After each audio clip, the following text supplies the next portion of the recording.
Mektep okuwçylary ingliz tili boýunça halkara olimpiada çağırylýar. Yeňijiler Ýaponiýada geçiriljek final tapgyra gatnaşar. 26 aprelde Türkmenistanda Eurasian Spelling Bee halkara söz baýlygyny barlamak olimpiadasynyň saýlama tapgyry geçiriler.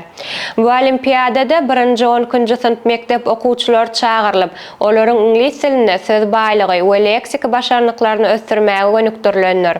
Türkmenistanda olimpiadanyň saýlama we ýarym final tapgyrlary geçiriler. Saýlama tapgyrynyň netijeleri boýunça iň gowy görkezji gazanan okuwçylaryň diňe 20 göterimi ýarym final tapgyryna geçer. Ondan soňra iň güýçli okuwçylaryň diňe 10 göterimi Tokioda geçiriljek final tapgyryna çağırlar.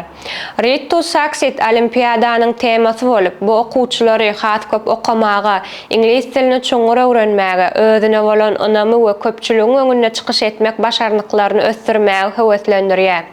Hataba alyş we gatnaşmak şertleri baradaky giňişleýin maglumatlar üçin ekranda görkezilen Instagram sahypalary izarlap bilersiňiz.